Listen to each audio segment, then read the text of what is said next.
last year in Miami, and I'm from there, and whole crowd was against me, and I was like, what on earth is going on? Like, where did these people come from? Jessica Pegula, the reigning Dubai champion, a woman who has played in front of roaring crowds on 4 continents, was standing inside her hotel at the 2026 Dubai Championships, and she could not sleep, not because of nerves, not because of match preparation, because the crowd outside was too loud to ignore.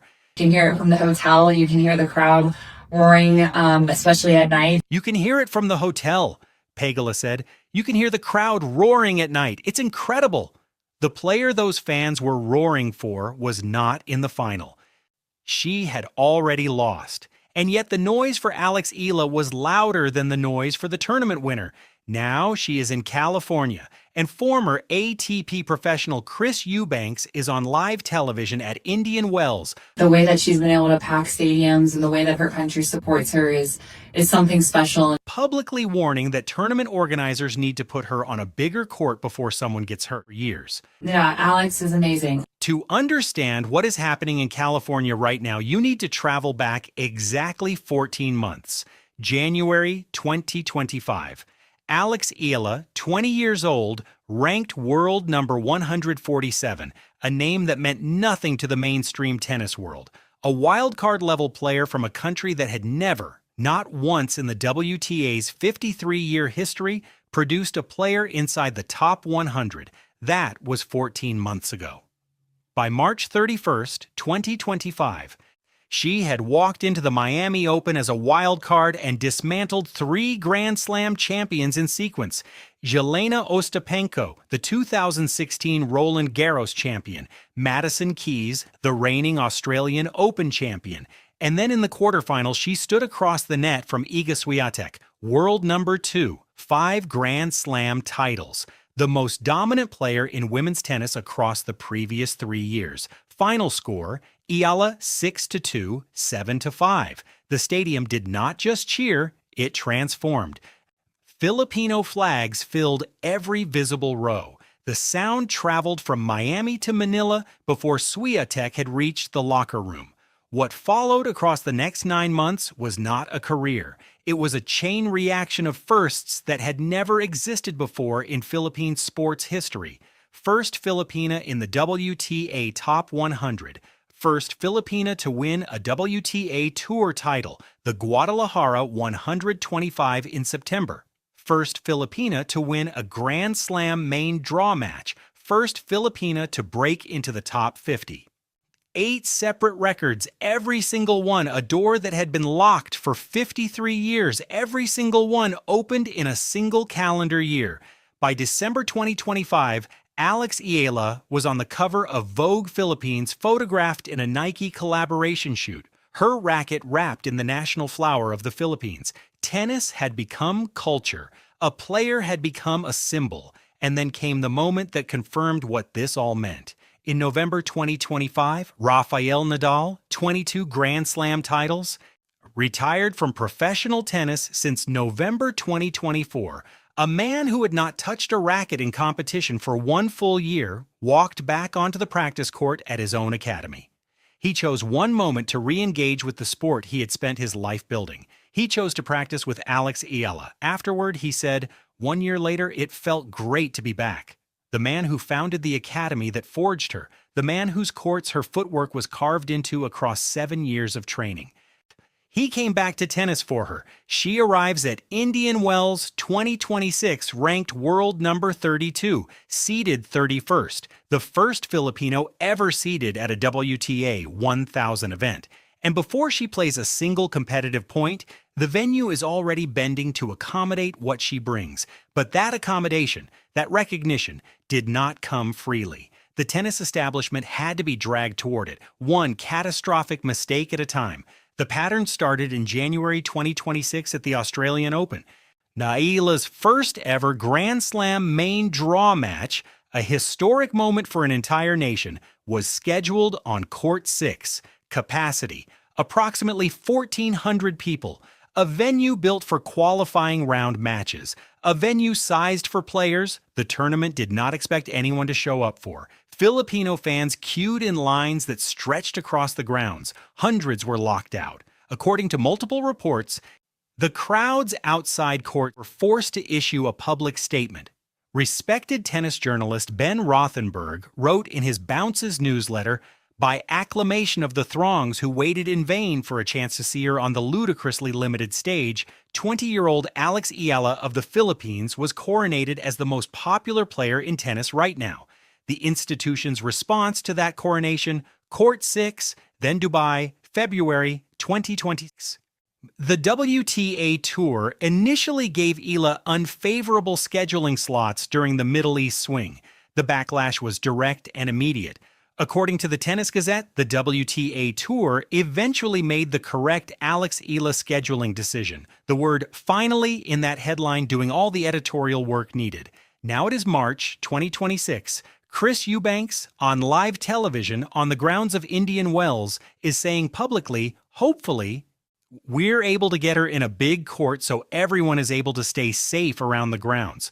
The word safe is not decorative. It is a warning. It is Chapter 3 of the same institutional failure playing out in real time. The evidence of what Alex Eala has built does not live in a spreadsheet. It lives in the accounts of people who watched it happen with their own eyes and could not find adequate words for it. Start with the number. January 2025, world number 147. March 2026, world number 32.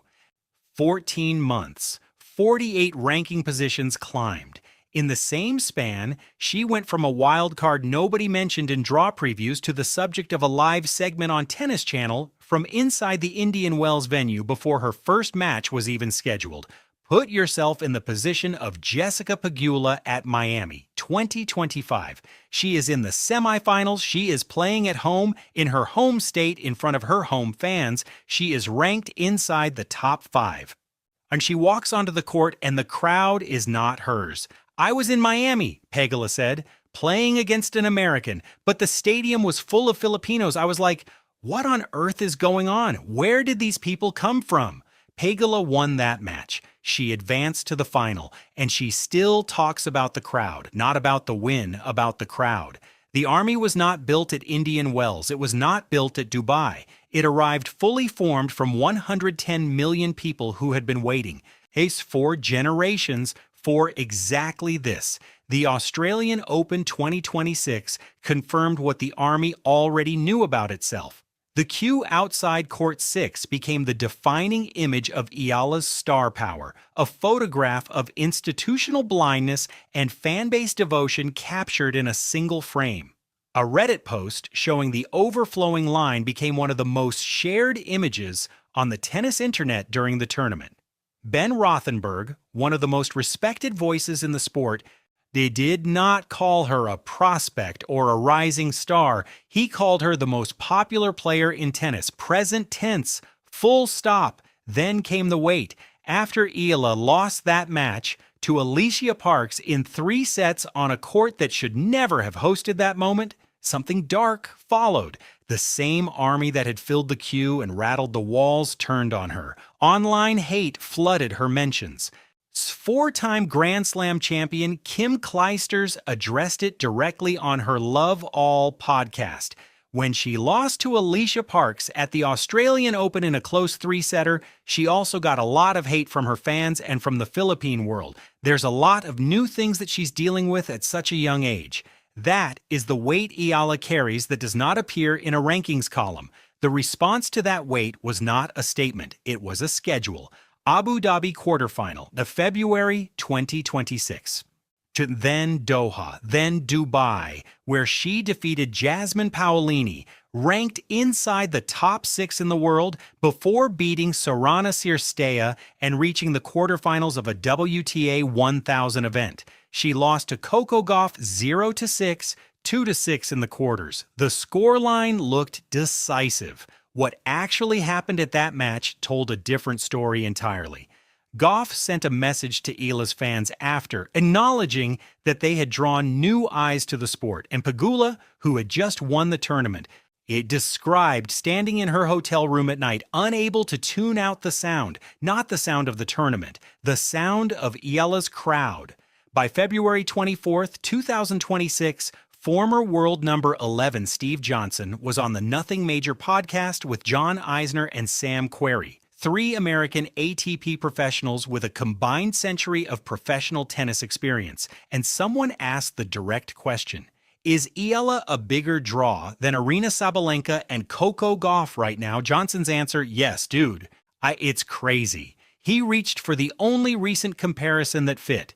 João Fonseca, the Brazilian teenager who had electrified the men's circuit the year before. She's having the same effect that Fonseca was having on the men's side last year in Miami, Johnson said. Every court. Australia, the court was standing room only. Then Dubai, standing room only.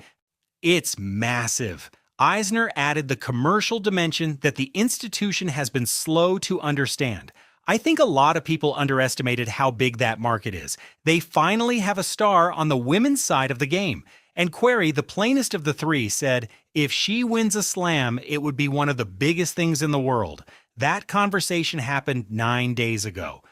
She arrived at Indian Wells, where California alone is home to nearly 2 million Filipino Americans. 2 days later, Paul Annacone coached Pete Sampras to 14 Grand Slam titles and Roger Federer to 6 more.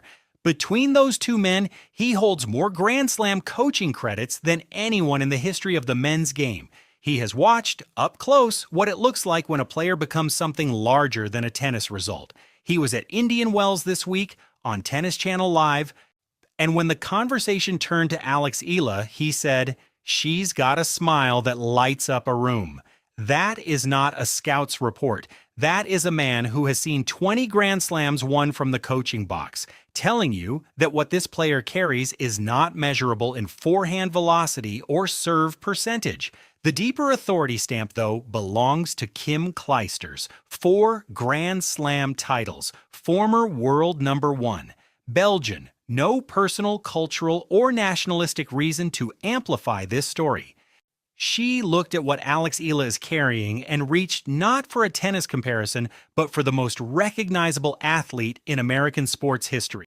She has to deal with this life of being like Michael Jordan in the Philippines. I think it's very important for her to be a little bit protected from the craziness that comes with that all. Michael Jordan.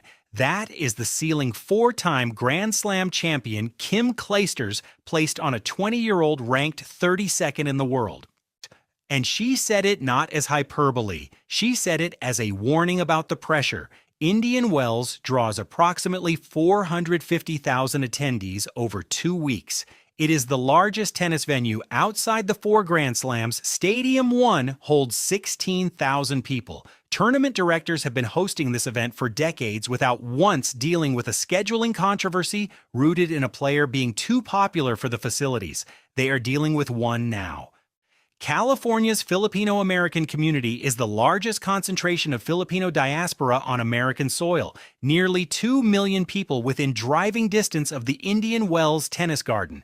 The same community that has been watching Eala's journey from number 147, from wildcard to seeded player.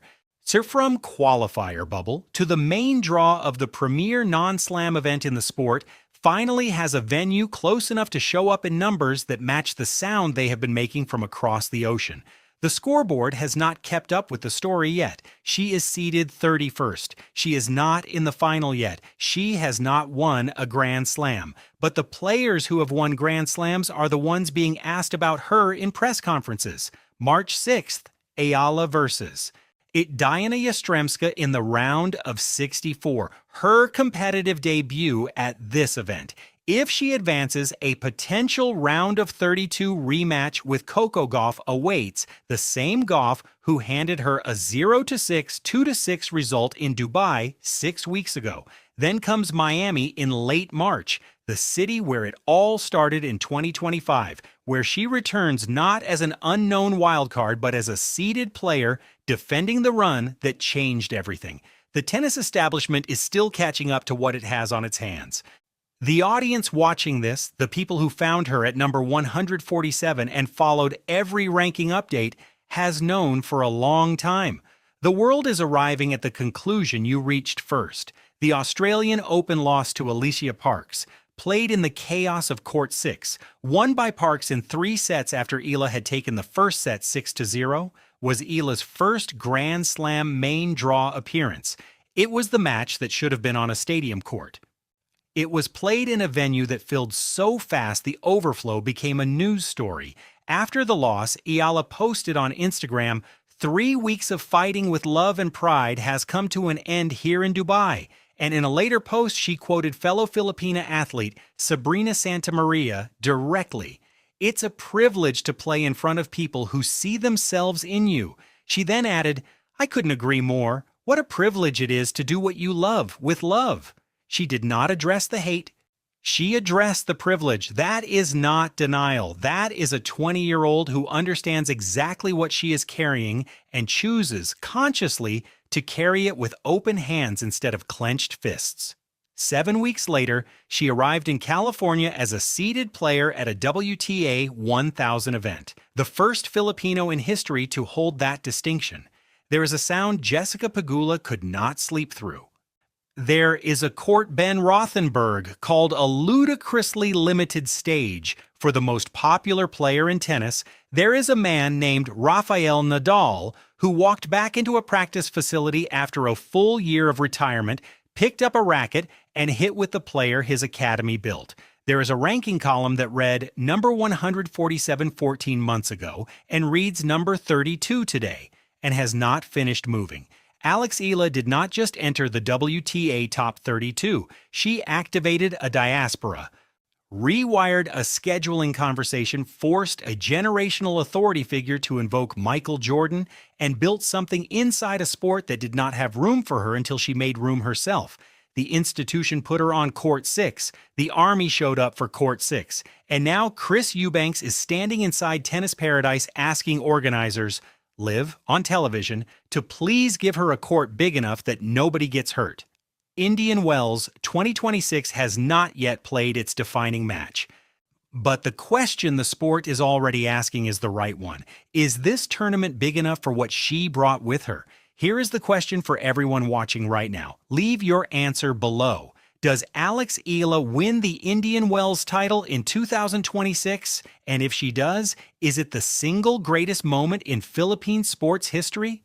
Every tournament she enters from this point forward, the stakes compound. Every match the institution gets wrong, the Army grows louder. The next chapter at Indian Wells begins March 6th. If you have been following this story since Miami 2025, since number 147, since the Swiatek upset, since the Court 6Q, then you already know this is the moment the whole arc has been building toward.